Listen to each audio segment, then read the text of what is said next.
نمازی کے آگے سے گزرنا کیا یہ صرف جہاں طواف ہوتا ہے وہاں جائز ہے؟ پورے حرم میں دیکھیے جہاں طواف ہو رہا ہے وہاں بھی نہیں گزرنا جائز ہے. آپ حدیث شریف پڑھیں، ایک حدیث میں کہ پیارے رسول نماز پڑھ رہے تھے تو مقام ابراہیم پر کچھ لوگ آپ کو لوگوں کو سامنے گزرنے سے روک رہے تھے، تو گھیرے ہوئے تھے.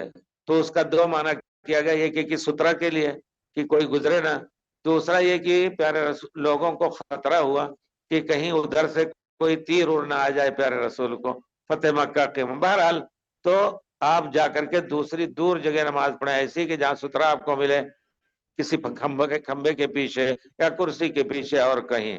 لیکن سترہ کہیں نہیں منع ہے، کہیں نہیں جائز ہے کہ بغیر سترہ کے آپ نماز پڑھیں. البتہ جماعت کھڑی ہے تو جماعت کے صف کے بیچ سے آپ گزر سکتے ہیں، امام ہم سب کا سترہ ہے.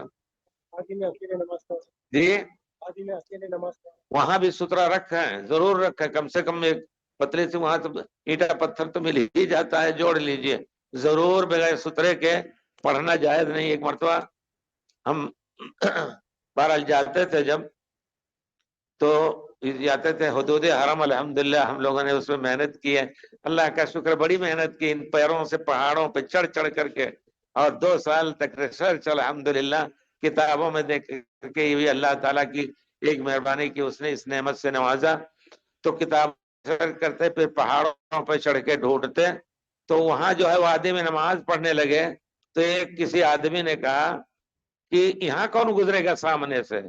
ہم نے کہا حدیث شریف میں جب پڑھ دی حدیث، ان کو حدیث نہیں معلوم تھا، عالم تھے، عام لوگ تھے بہرحال.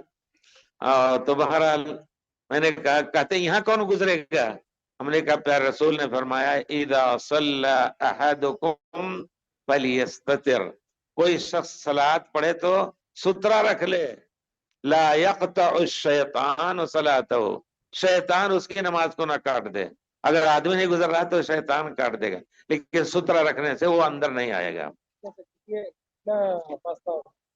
فاصلہ سجدے کی جگہ اور ایک بکری کے گزرنے کی، جیسے کہ ممرشات کا لفظ ہے کہ اتنا فاصلہ اگر اس سے گزر رہا ہے باہر تو گناہگار نہیں ہوگا انشاءاللہ.